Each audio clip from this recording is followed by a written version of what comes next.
Okay, hi everyone. Today on the Refrigerant365 podcast, we have a special guest, Damiano, Yeah, thank with you. Topco Associates. Thank you. And so tell us a little bit about yourself and your background and how you got into the industry. Yeah, so basically, I kind of got into the industry through my role at Topco. Okay. I'm in it's just kind of brief overview. Topco Associates is a group purchasing co-op. So when I joined the organization in the more focus on procurement, strategic sourcing, I was happy enough to take on the role in our category called equipment construction at a high level. But more innately, kind of in the refrigeration space. So kind Gotcha. of took over that role, and now I've kind of been in the industry from that side. That's really interesting. And so, like, how much of your role focuses on natural refrigerants? It plays a part. Okay. I think it's a portion of it. Okay. As I share all that, our role is to procure and source Okay. equipment and systems, and natural refrigerants now is kind of part of that landscape on top of HFCs and Gotcha. any alternatives. So yeah, Gotcha.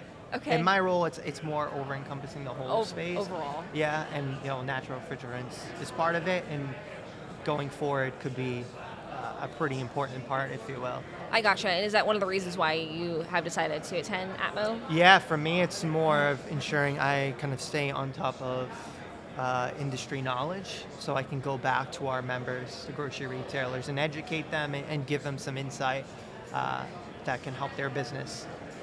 Gotcha. And so, what's one of the primary concerns with that education component to your responsibilities? Well, I think it's from various lenses. We have members across the board doing various things or at various stages. Okay. Right? Some that are more down the path of natural refrigerants, while some are early stages, or some are even before that early stage.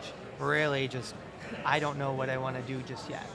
So Gotcha. yeah, so my view is a little bit different because I see it and hear from our members so many different aspects or viewpoints on natural refrigerants or just refrigerants in general.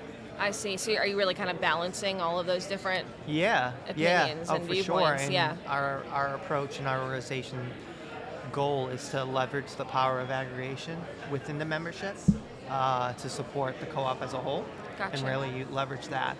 So, with that said, it's like you mentioned, it's kind of a seesaw, if you will, balancing. Yeah, all it those. sounds like it. It Yeah. does. It does. And so, could you go a little more specifically into like some of those concerns that they have? Because I think they've been talking a lot about like the transition, obviously, Yeah. with the sessions at the conference. I mean, where do you see the transition?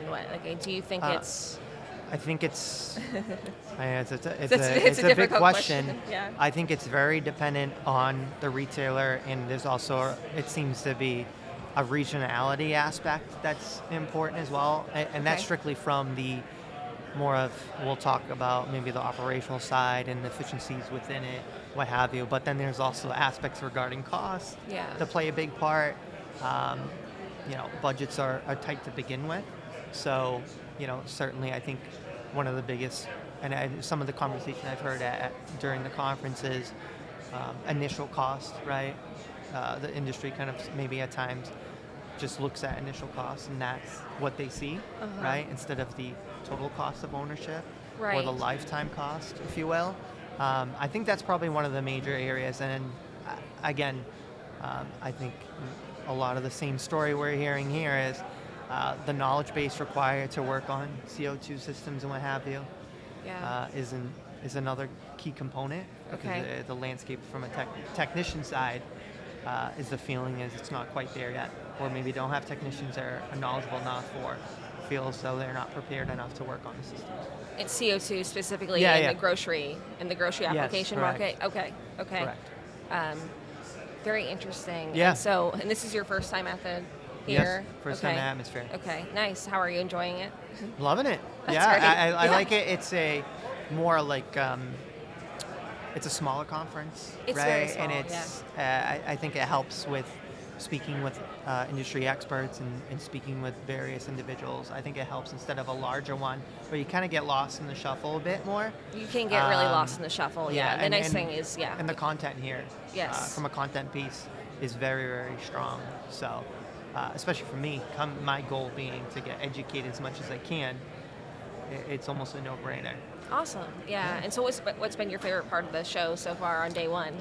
Well, I think it sounds like a new aspect to the conference is the business matchmaking, especially in my role. I Okay. think that's hugely important, right? So my role is to meet with suppliers and Yeah. find other individuals to work with that support our members. So that whole matchmaking has kind of streamlined the process.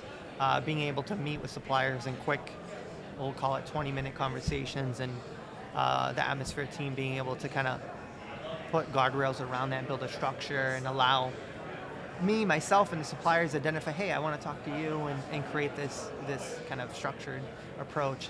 I think that's a great idea, and right now, I'm loving it. That's awesome. Okay, Yeah. great. And what are you looking forward to on day two?